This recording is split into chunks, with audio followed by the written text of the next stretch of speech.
Hey guys, what's happening? Welcome back to Path of Exile, the July 2021 announcement stream, which I'm guessing is going to feature the new league and all the new changes and whatnot.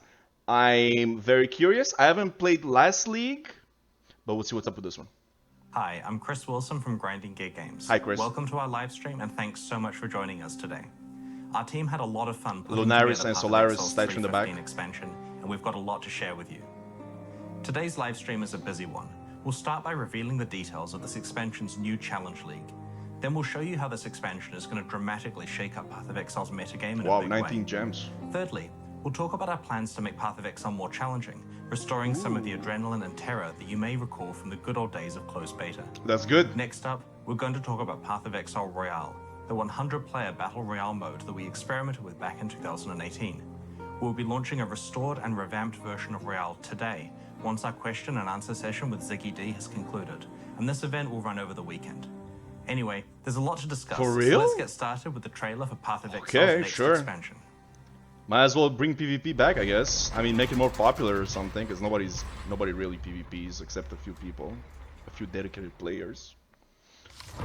Many that's what this one's about. centuries ago, our people traveled to this accursed continent.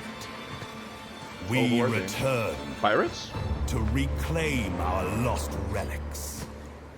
But Rayclast grips its secrets tightly. We must wrench them from its grasp.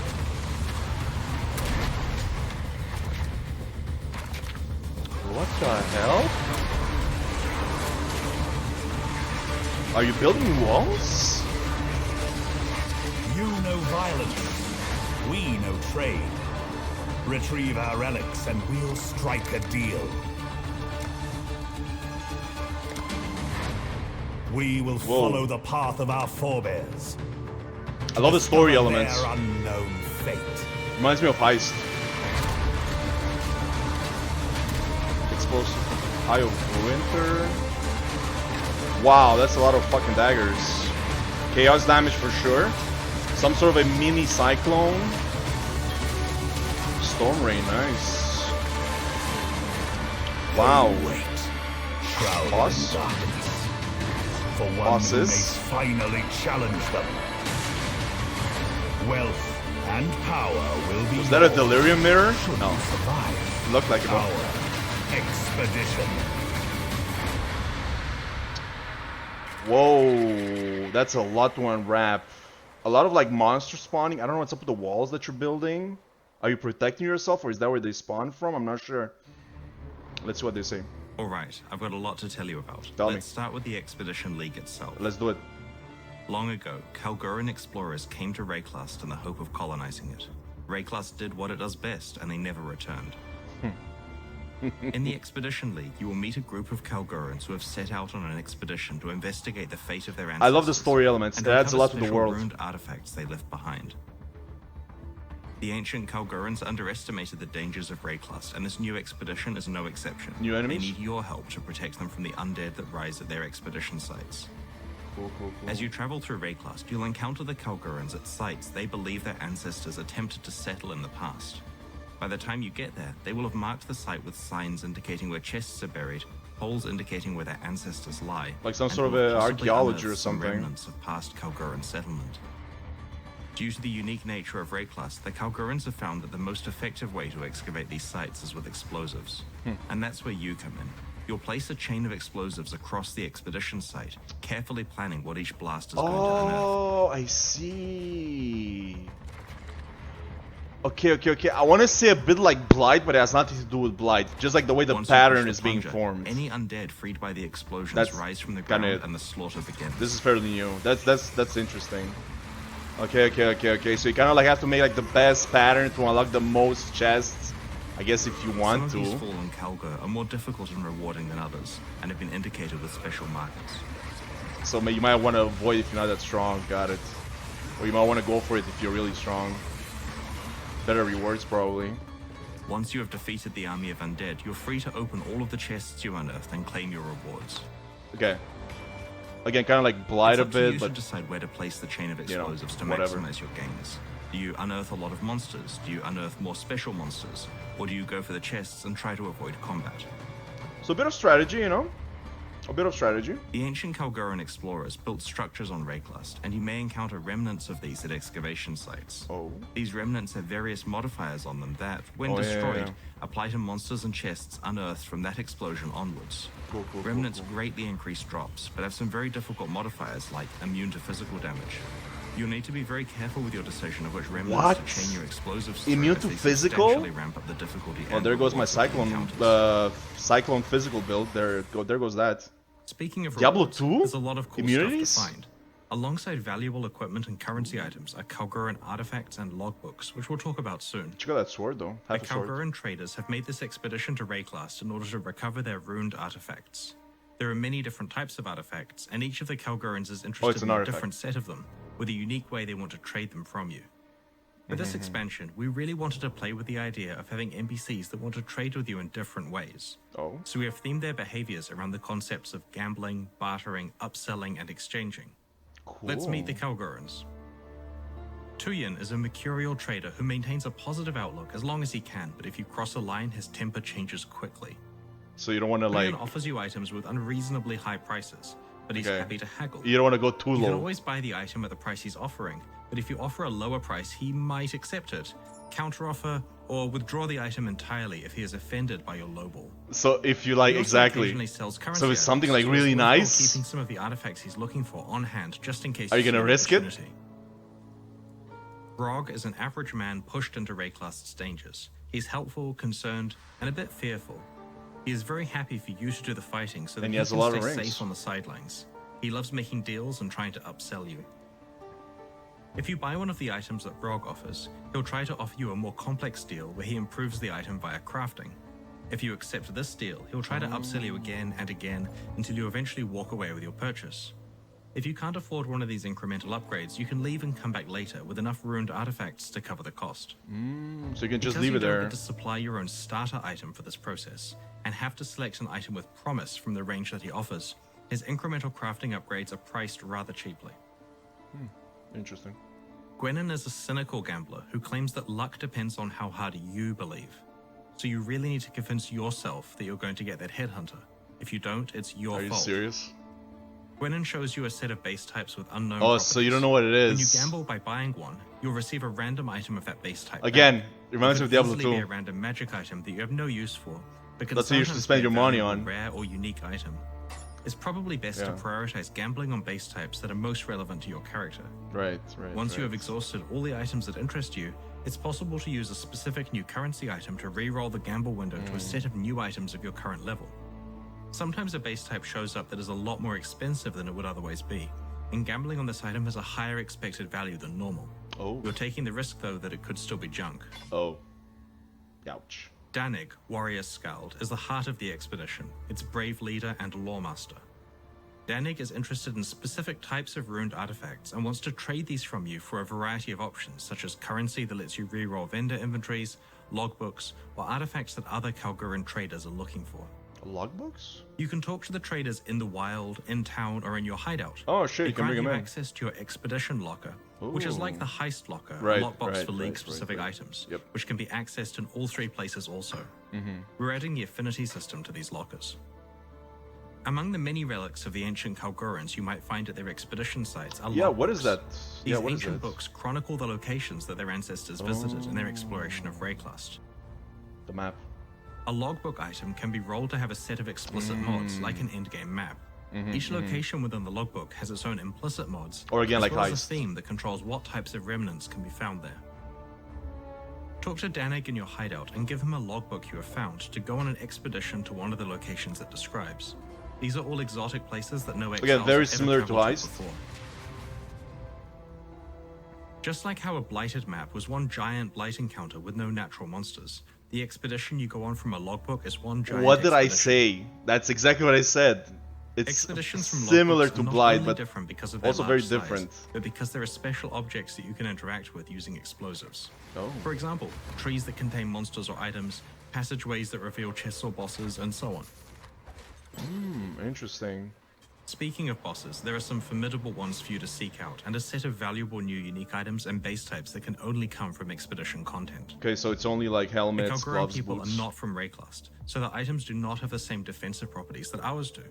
Instead of armor, evasion, and energy shield, they have ward. What the hell is that? This new base type is a pair of boots that grants ward and can get mods that improve it. The way that ward works is that you have a certain amount of it, and that amount is fully deducted from the first incoming hit that you receive. Your ward is then disabled and takes 5 seconds to re-enable.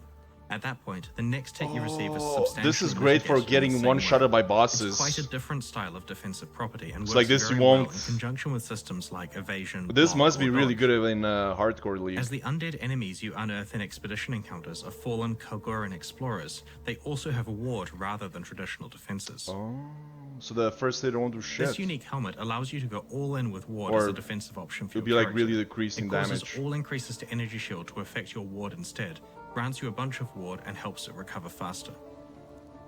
This other unique helmet is also on a new base type that grants ward instead of other defense types, but its Mage. properties don't interact with ward. Instead, it prevents you from dealing critical strikes and grants you Battle Mage, which adds spell damage equal to the damage of your main hand weapon. The new base types and Weird. uniques I showed you here are just some of the ones you'll be able to discover when you play next week. So that's the Expedition League. Alright. Each of the developers I have spoken to has liked a different aspect of it, but I have really personally been enjoying the different trade mechanics offered by I can already see Calgarian people like NPCs. really The exploiting, gamble getting window to takes me like back 20 years on a nostalgic trip, and Tuyin's haggling manages to capture the 80% intense feeling I like get when word or negotiating. something. And Unless anyone there's a who limit. really knows me knows how much I love negotiating. This expansion I also don't know, promises I to guess he massively likes shake up the negotiating. Path of Exile metagame. And Let's we're see what's doing up. that by introducing new gems. Lots and lots of new gems. 19, right? That's what they For said? quite a while now, the way we have approached new skills in Path of Exile expansions is to make a bunch of gems themed around an entirely new build or dramatically augmenting a few existing builds. The blood skills in the Ultimatum expansion are a good example of this. While this approach is great in terms of creating interesting new builds, it doesn't always affect every character game-wide. In Right. order to achieve this big metagame shakeup, we've come up with a crazy idea for the Expedition expansion. Which Adding a is? gigantic pile of new gems at once, spread among as many different playstyles as possible. Each of these gems can of course be used by many different classes, That's cool. but we use the list of 19 Ascendancy classes for inspiration when planning these gems. Oh, Our goal here is that okay. regardless of which build you're playing, there will be new gems that you can add to your character. Got it. Let's go through the 19 new skill and support gems. The Earthbreaker support gem can be linked to any slam skill. Upon use, it summons an ancestor totem that uses that slam on your behalf. Oh, cool. In this example, we've created a build that summons multiple ancestor totems that each wield Holy tectonic shit. slam. As you can see, Why use this slam build when you can have covers the a large totems area of doing it? fiery death, while you get to stay out of harm's way. Right. This is a powerful option for chieftains in particular, due to the various totem bonuses available on their Ascendancy passive tree. Nice. Adept players will also be wondering if the Earthbreaker support allows you to create leap-slamming totems, and the answer is absolutely. Oh my god, what the hell? It's almost As like a with other summoner ancestor build at totems, this point. The Earthbreaker support also provides a buff to you, granting some increased area of effect Holy with melee skills. shit. Rage Vortex provides a new way to consume your rage, unleashing a whirling vortex that rapidly hits enemies within its range. It gains damage and area of effect based on how much rage was sacrificed. The Interesting. vortex slows down when enemies survive being hit by it, causing it to deal intense damage to Extra tough damage. targets. Yeah. Sick. While you can only That's have good one against rage bosses. vortex active at a time, characters such as Berserkers who are able to generate a lot of rage quickly will find it a great way to augment their damage output. Okay. Bone Shatter strikes your enemies with a forceful blow. If an enemy is stunned by this attack, a powerful shockwave is released. The area of effect of the shockwave is determined by the duration of the stun you inflicted. Kind of like Each Heavy time Strike? you use Bone Shatter against an enemy, you take physical damage yourself and gain a trauma stack. The more stacks you have, the more damage Bone Shatter will deal to both you and your enemies. Interesting. This self-damage mechanic makes the Juggernaut the ideal class for the skill, because they have easy access to lots of armor to mitigate the downside. Yeah. Also, the Juggernaut has Ascendancy passives that grant increased stun duration, which help make sure the shockwave is as large as possible. Interesting. Could be fun. Defiance Banner is a new purely defensive banner skill. Oh. While you carry the Defiance Banner, it increases the armor and evasion of nearby allies while reducing the critical strike chance of nearby enemies. It also gains stages while carried near enemies and can be placed on the ground to enhance its effects. When the Defiance banner is placed, it inflicts a taunt on enemies for a duration based on the number of stages the banner had accumulated while it was carried. Taunt. Enemies affected by this taunt also deal less damage to all targets. Go. The next new skill is Shield Crush, which swipes your shield towards enemies and sends out forceful waves of damage based on the stats of your shield. These waves can shotgun enemies with up to 2 hits at once, so while Shield Crush is great against groups, it's also effective against single targets and can be used alongside Shield Charge and Spectral Shield Throw. Cool. We've improved both of these skills so that the overall aggressive shield build is more powerful. Nice. The new Behead support gem can only support strike Show me skills what and is you got. basically like a mini headhunter. When a Really? supported strike kills a rare enemy, you'll steal one of its modifiers. Obviously, this gem can't be as crazy as the full headhunter experience, so it Still? comes with some restrictions. Oh. Stolen modifiers can persist for 20 seconds, and slaying Okay. another rare enemy will replace the modifier. Ah, you have okay. access So only get one at a time. The Behead support gem also grants you more damage against enemies on low life. Wow, that's In pretty conjunction sick with though, the man. Slayer's Bane of Legends Ascendancy passive, this bonus really embraces the execution theme of the Oh, Behead that support. sounds so good. I want to try that on a Cyclone. Storm Rain is a new bow skill that fires arrows. I main that stick into Slayer, the ground. Cyclone These Slayer. arrows It's my favorite periodically build. pulse with I want to try that lightning with bolts that, man. That's gonna be advanced so melee arrows. sick. This skill works very well with multiple projectiles because you can quickly set up a large patch Oh of lightning shit, depth. man. With Bane of Legends? Fuck. Existing gets me ballista excited. skills in Path of That's Exile exactly hit what I'm their own looking for. targets, like sentry guns do. They'll start shooting immediately and will generally target the closest enemies. While this cool. behavior is usually great, sometimes you want fine control over what your ballistas will fire at. The focused ballista support gem causes your ballistas to like pick you the mark same them. targets as you, and they will only fire when you Oh, fire your own nice. So it's ranged kind of like weapon. getting like a It also makes the 3 ballistas in 1. fire a lot faster than they otherwise would. Wow. This support gem allows you to effectively focus fire on specific right. enemies such as bosses. That's pretty cool. Explosive Concoction is quite a novel skill. It introduces several new concepts that haven't been explored with skills before.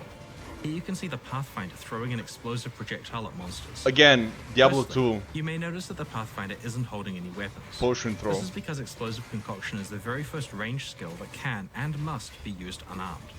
It's also the first skill that directly interacts with the benefits provided by your flasks.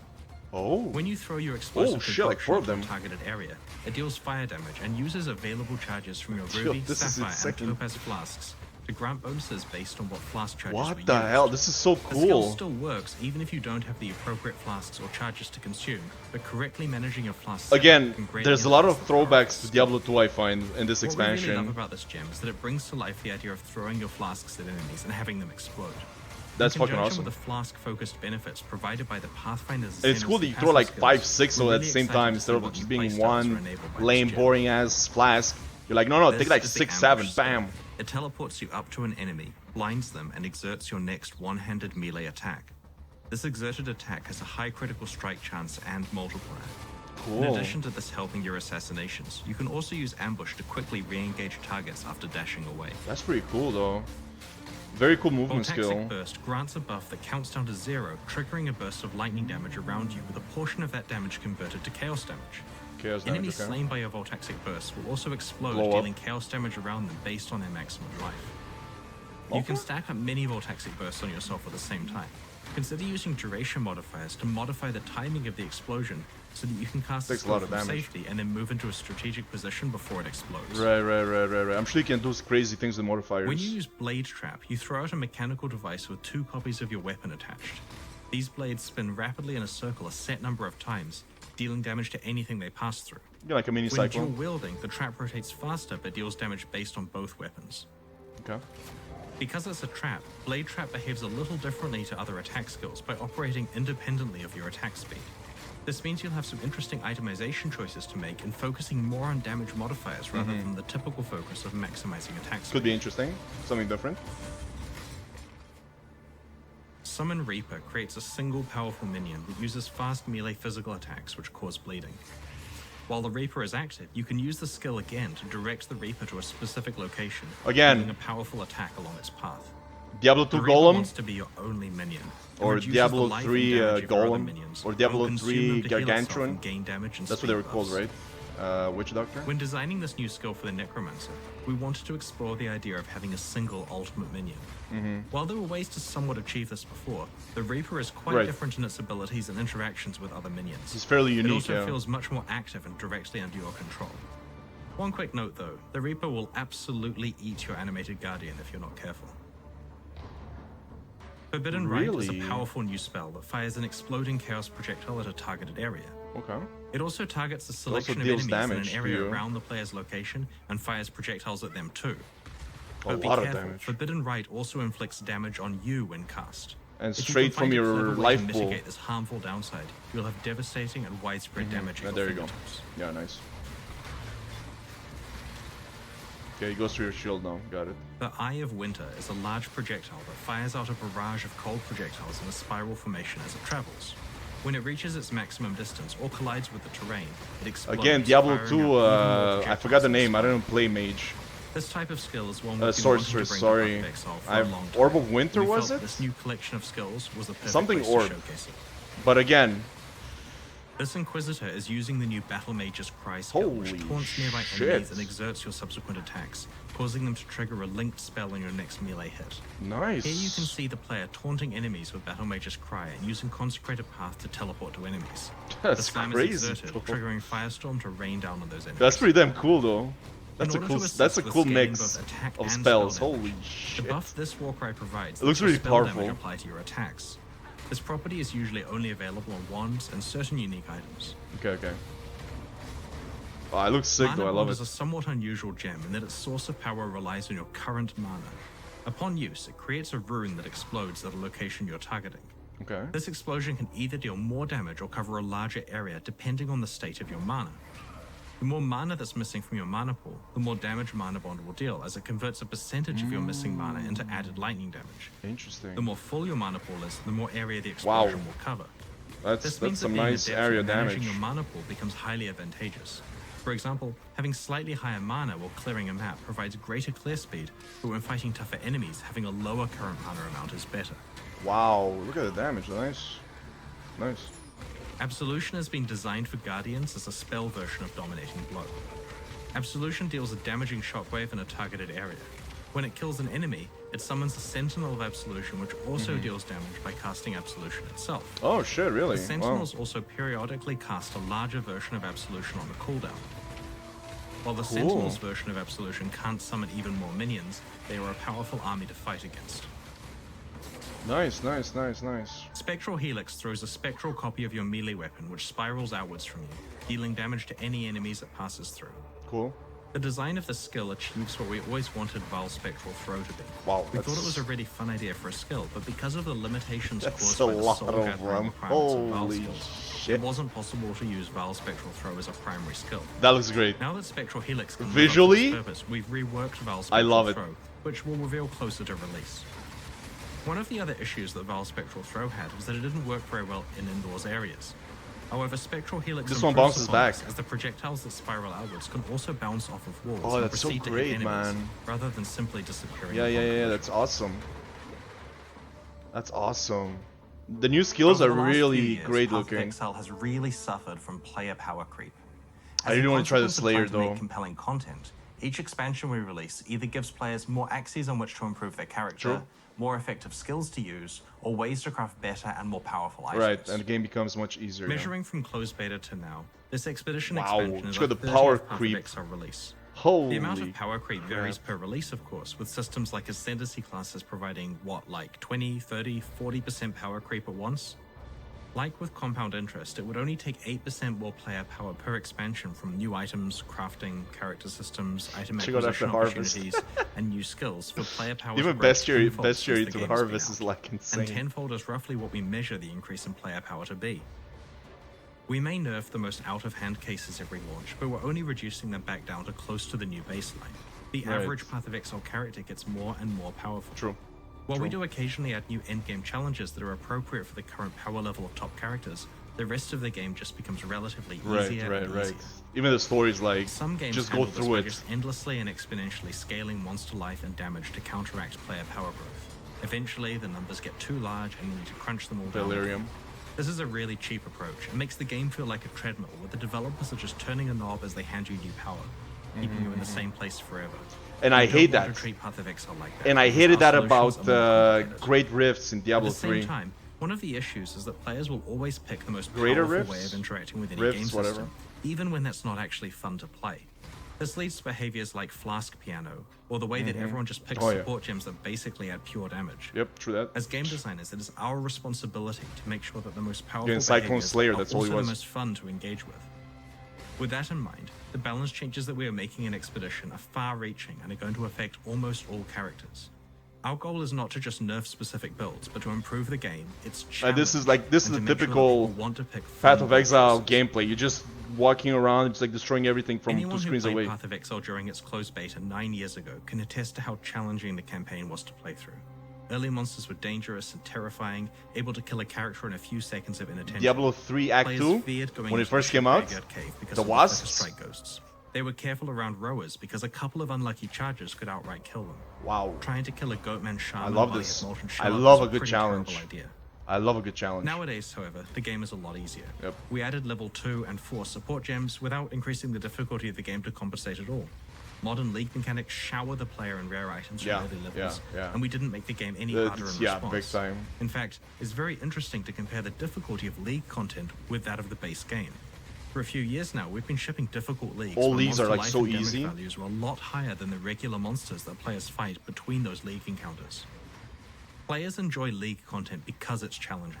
They also told Path us of they Exile 2. really enjoyed the Path of Exile 2 demo at ExileCon, and it was tuned to be almost punitive in terms of difficulty. People One love a thing we learned from building challenge. that demo was that it's Of okay course. for some monsters to be able Gives to you run something to, 20 like, go 40% for, you know? faster than the player.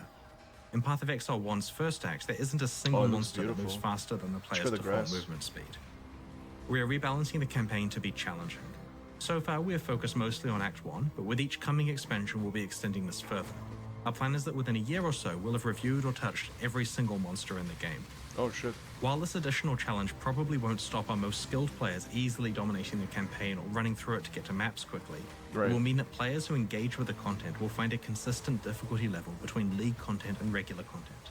It's worth noting Cool. that the behavioral and balance changes to monsters will definitely affect their map versions. Oh really? Wow. Okay, so it's an For overall quite some increase in time, the Path of challenge. Exile players and developers have been A keen Flask for a big rework, rework to its really? Flask system. Are we getting In the like endgame, cooldown Flasks periods? grant really powerful buffs for a number of seconds after use. Right. And these buffs allow the player to kill monsters quickly, Right. filling the flasks up so they can be used as soon as they run out. Right, With correct. 5 such flasks equipped, the correct behavior was to spam the 1, 1 to 2, 3, 5 4, keys 5. repeatedly Yeah. to keep all the flasks constantly up without any downsides. Yeah, straight up. This flask piano playstyle was popular It's enough that automatic. players were improvising devices to hit all of those keys at once. Oh really? I had no idea. Spamming the same set of keys repeatedly to get a powerful set of buffs that rival the power you get from your entire set of equipped Cyclone, items that's me. is not a fun game That's mechanic. straight up. It's That's straight. unbalanced That's and it. certainly isn't Just nice on the smash all wrist. flasks. It prevents us from balancing the game well for players who aren't smashing their keyboard Oh, constantly. good times. I and love seriously Cyclone. restricts the design I love space it. we can People use might on find it flasks. boring. I In can't get addition, bored of it. Certain unique flasks completely outclass other ones in terms of raw damage output. It was pretty clear to us that Path of Exile will be a lot better if we did some serious work on flasks to make sure that their incentives were aligned with fun rather than with spamming You blindly. can't gain charges while you Most use them? utility flasks and unique flasks have been rebalanced. Oh. Expect a lot less permanent power from flasks. Flasks that provide raw defense or raw power are the ones with the biggest nerfs. Some flasks Oh. have been selectively buffed a bit if they were underpowered or less popular. In the Expedition expansion, there are now 3 ways that you can use flasks. What is you that can either one? continue to use the On the rebalanced right. ones the traditional way, Even the middle or one. you can apply one of the 2 new types of currency items to your flasks. Oh, really? The Instilling Orb and Enkindling Orb drop as part of the regular drop pool from regular monsters and chests. The Instilling Orb will cause a flask to be used automatically upon a specific condition being met. For example, when its charges become full or when you become affected by Ignite. This Okay, means so it's that in automatic. cases where you would previously want to time a specific flask usage, No, you it's can just- now rely on it happening automatically, with Right, the only right. trade-off being that it may consume charges that you otherwise wouldn't intend it to. Mm-hmm, There are a variety of different conditions, and a random one is enchanted onto your flask, overwriting the others each time you use an Instilling Orb on it. Okay. The Enkindling Orb prevents utility flasks from gaining charges while active, but Right. provides a big boost to their That's what I effect, said. That's what I said. duration, or various ways they interact with their charges. There are various different types of boosts, so you can use more orbs to reroll for the one that you want. When a flask interesting. removes a curse, it no longer applies a period of immunity to curses. Flasks that remove ailments now only provide a period of immunity to that ailment if they actually removed it. So if you get Oh. ignited, use a dowsing flask to remove the ignite and to gain immunity for a while. You can't spam the flask before you're ignited to be permanently immune. If you want permanent mitigation of ailments, there are other options for your build. Note that we have rebalanced ailment mitigation in general, so there aren't a few options that completely outclass the rest. Okay. Monster density in Path of Exile gets a lot higher as you play through the game. When we initially balanced flash charge generation a decade ago, we did not anticipate the levels of monster density we would reach by 2021. Monsters in Acts 6 through 10 now generate fewer flash charges, and monsters in maps generate even fewer still. Oh, really? So now there's a lot more strategy involved with flask use. Flasks don't gain as many charges, so are a little harder to constantly spam, and aren't designed to provide such a powerful slew of permanent buffs. Right. But you can control which provide larger than normal effects, and which are triggered automatically as part of your build. We have reworked existing flasks such as Basalt and Aquamarine flasks, and have introduced new Corundum and Gold flasks. Increased rarity of items, okay. For a while now, we have been concerned with a power gap between support gems. Oh boy. There are gems that grant huge nerfs? multiplicative damage bonuses, and there are gems that do a bunch of stuff you don't really care about. When you're building a character, by far the correct choice is just to stack on all the multiplicative damage bonuses and ignore all the interesting utility support gems. Again, cycle. Because their opportunity cost is just too high. Yeah. We're reducing the damage bonuses on the support gems that are clearly just about huge damage boosts, and trying to give them impactful and appropriate downsides. For example, the Controlled Destruction support gem now penalizes critical strikes multiplicatively. Overall, this works out to a total of somewhere around 20%, potentially as high as 40% damage reduction for a character using a fully 6-link skill with entirely damaged support gems. Holy shit. There's much less impact for characters that use utility support gems or those who didn't have a 6-link setup. This achieves two goals for us. Firstly, the gap between good and bad support gems has been narrowed, creating more interesting build opportunities. Secondly, player damage output in the endgame is reduced, which is a goal for this balance pass. As I mentioned, we want to iteratively restore challenge to Path of Exile. It's worth clarifying that we haven't buffed unused utility support gems as part of this balance pass. Oh. It's fully intentional that it's a reduction of power for the most damaging ones. Okay. Okay, When so we're designing skills maybe for next Path of patch? Exile, the mana cost of the skill is a mechanism to allow us to have larger impactful effects. Bigger skills should cost more mana to cast. Unfortunately, this entire mechanism is currently bypassed by triggering skills as this skips their mana costs. This basically means that we can't design really powerful spells. In 3.15, triggering skills through support gems will require paying their mana cost. In fact, sometimes it now costs more than casting the gem by hand. Thankfully though, this isn't very hard with well-constructed characters. Certain support gems that were originally There's disabled some from serious supporting nerfs in this skills, patch, like I gotta Arcane say. Surge, can now be used to support them. Builds that use triggered skills are some of the most interesting characters in Path of Exile, and they are often the best representation of the craziness that our character customization system allows. We're confident that they are just as powerful as before, but we now have more interesting design space to explore with future skills.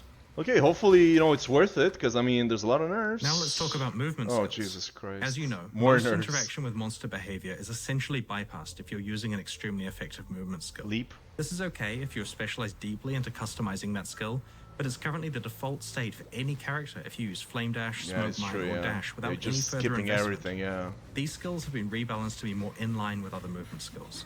These are not huge Flame numeric Dash? nerfs, but do mean that there no. is scope for I'm not improving sure. the performance of the skills by Never actually specializing used around it. them. I must have used it once or twice. There are many other balance changes in 3.15, which you can read about in the Balance Manifesto and patch notes next week.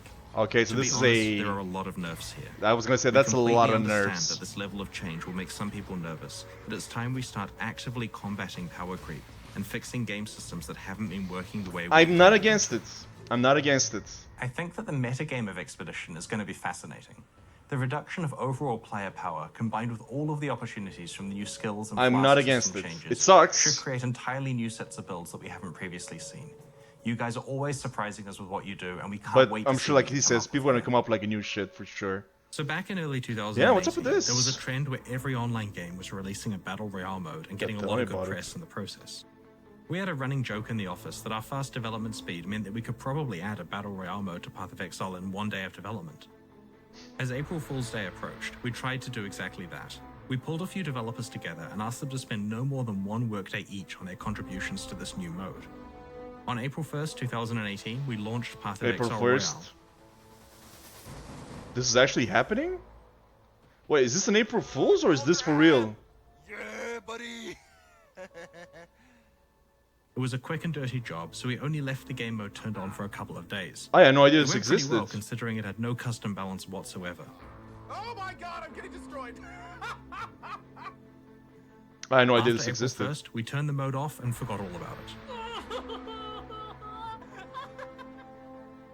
But the community did not forget. In fact, they've been quite keen to remember it constantly and to urge us Is this to a bring it joke? back.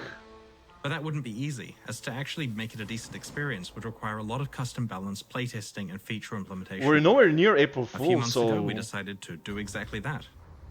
Path of Exile Royale will return today. In fact, immediately after the QA section of this livestream. We're going to run it for the weekend as a test, and then turn it on every weekend for a while, starting the week after Expeditions. hey, that could be launch. pretty We'll interesting. patch it between weekends with When you balance pick up stuff tweaks, from the with its ground? popular over the long term, new features. We have no idea what the long-term viability of this game mode is going to be like, so we'll run it for this league and then assess where things stand. Sure. Our initial version You know of what? Royale from Could be- 2018 used Path of Exile's default passive skill tree, Could be fun. which didn't have interesting options for characters that rarely got to level 10. Mm-hmm. It also used all of our skill gems and unique items as is, where many of the interesting ones were way too high level for these super low level characters to ever find. This could be a lot of fun if We've you want made to take a break from completely new farming and Royale-specific shit. passive skill tree You that just has go, you know, everything play like need a to Royale quickly and then you adapt go your back to character for farming. high-speed PvP combat. Ooh. It features approximately 90 new custom notable passives, a special new left God, line another window so skill you tree. can stay aware of your surroundings while allocating skills, and you gain But it's a 2 small passive one, skill though. points per level. You're also able to allocate passive skills Double from strike? any of the tree starting locations, regardless of which character class you picked. Interesting, interesting, interesting. We have created low-level versions of around 50 iconic skill gems, 20 support gems, and over 70 unique items. Nice. These Royalified items are appropriate for low-level play and include quite a few things that are usually only available. You know, in if this is for substantially real, higher this character could be levels in the really core game. fun. The Just whole like I said island over has the been weekend. improved. We've made the terrain more varied and interesting. Taking a small break so here that and the there, you fights know? feel different depending on where they take place. You'll encounter flask troves, which provide charges for your flasks. Oh. These troves periodically replenish themselves, so expect a lot of combat to occur around them. There are many other small improvements you'll notice when you Plus play you also got Royale, enemies and such as an shit. improved spectator mode, improved leaderboard, and ability to pillage Oh, items shit, from a players through a special leaderboard. interface, rather than having them clutter the ground. Interesting. You don't need to delete and remake your character for each game, as you could just reuse your old one, which is automatically reset to level 1. Oh, that's cool.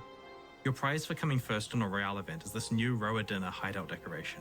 It's a bit like a Challenge League totem, as it grows more impressive as you win more Wow, events. holy shit.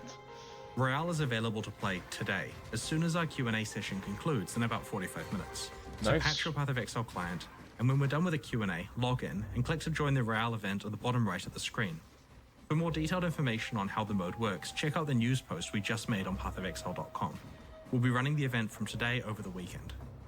If you don't get a chance to play Royale over the next few days, we'll run it again every weekend other than Expedition's launch weekend for the next few months. That's a good Please idea. check it out and let us know your feedback. This could really work. I mean, it could fail completely, Keep an eye on but our it could news really over the work. next Be week like as I we said, a reveal little finer break from details of farming and what's shit, coming you in know? Expedition, including the full patch notes on Tuesday, US time. We'll move on to the Q&A shortly to answer your burning questions, but first, let's have a look at the new supporter packs that are available right now to celebrate the launch of Expedition. Show and help us fund the ongoing cool armors development and of Path of weapons. Exile, Path of Exile 2, and special modes like Royale. The Soulkeeper and Aesir supporter packs come with masses of Anubis? points to spend in the store, social frames, forum titles and badges, a download of the digital soundtrack, and of course exclusive Some sort of cosmetic Valkyrie? microtransactions like armor sets and weapon skins. The Soulkeeper series comes with an exclusive pet, and the Aesir series an exclusive set of wings. On top of the traditional small cool. and medium-sized supporter packs that are consistent with ones we've released in the past, we're also adding an optional new third tier for each series. Oh. This new tier includes an exclusive apparition portal effect and a slightly better ratio of points per dollar spent. The introduction of Oh. these new packs should give you more options for what combination of each Oh. pack series you purchase. Pulling up the portals and shit. Like always, it's possible to upgrade between pack tiers within each series. Cool, cool, cool. Thank you so much for your support. Cool. Purchases of these supporter packs are the only thing that fund the Yep. ongoing development of Path of Exile. And it's fair. As well It's as very fair. expansions like Expedition and Path of Exile Royale. The reveals we showed you today are already live on YouTube for you to link to your friends in case they missed the live stream. Please do so. We'd love to have as many of you as possible joining our expedition next week. It's time for the Q&A. If you have any questions from what we've shown you today, please get them ready because I'm about to be joined by Ziggy D as we answer your questions from Twitch chat. And after that, see you in Royale. How bad are the nerfs, you know? Cool, cool, cool, cool, cool. And you know, like I said at the end, you know, it's the only thing that supports Path of Exile. Path of Exile is one of the few games that actually, well, I don't want to say I support cosmetics because the game is free, right? You don't have to pay for anything. You can play, you have access to all the content for free. You don't have to pay anything. So really, supporting the game through packs is a great idea. Although in reality, I really wish that these items would actually, these graphics would be for actual items and sets and whatnot. But I know people, you know, they're not a huge fans of sets and whatnot. But whatever. Uh, that's a whole different subject. Besides that, a lot of nerfs. A lot of nerfs. I'm not against it. I'm not against it. Like they said, 20 to 40% damage decrease. That could be pretty interesting. And also they said Act 1 they're gonna work on Act each expansion. That's all right. Again, Act 1, like whatever, you know, because it's true. Like a lot of people, you know, they have like speed runs. Like how fast can you get to maps? And people get to maps in like I don't know, like a couple of hours or something. Like it's insane, right? They're just playing the game. Like I don't know how many times I just started the game. The patch comes out. I'm like 2 hours late because I got shit to do. I come online. I play the game. I start the game. I'm like in Act 1. I just start Act 1, and then you have like those messages across the screen. I don't know what character has reached the end game. I'm like, what the hell? Like 2 hours? Like really? There's some people that do it just for fun. I get it. You know, they just do it. That's their thing, which is fine. I have nothing against it. I play my way, right? So, but a lot of nerfs to flasks, which is true what he said though. It is just pressing 1 to 5 at the same time, and that was it. There was nothing else. You just press 1 to 5 and you just keep going through maps, destroying everything, right? Again, I'm a Cyclone player. As much as you hate it, that's what it was. You just hold right click, nothing else. Right click, leap slam, and maybe like a totem here and there. That's it. There's nothing else. And then you just mash 1 to 5 over and over again. So I can see why they would nerf it, but I guess I don't know if it's really a nerf or more like a change because they did say you can have like more powerful versions of the flasks. So maybe you can like you know, actually like queue them one next to one next to the other, and like, you know, actually press 1, 2, 3, and you kind of like take your sweet ass time between them. You kind of like maybe maintain the same power. I have no idea. A lot of nerfs to skills, a lot of new skills, which is pretty cool. I'm really glad they actually added a new skill to each ascendancy. I'm very curious about the Slayer and the Beheading, was it? Behead? That with Bane of Legends. Holy crap, that sounds powerful. That sounds powerful. A mini, again, it's a mini headhunter, and that's like whatever. That's not a big deal, but I'm sure you can probably get it fairly early, which will help you a lot with like leveling. And maybe you can keep it even for later on if it does increase damage to like single targets. That's what it said. I mean, that's great for bosses and whatnot. Or no, sorry, not single targets. Low damage targets. Although, now that I think about it, how is that gonna interact with like Bane of Legends? Because Bane of Legends just destroys low health targets. I don't know. I gotta read the exact description of the gem.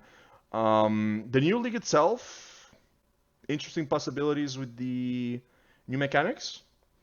Again, a mix of like heist with blight, I would say, even though like again, yes and no.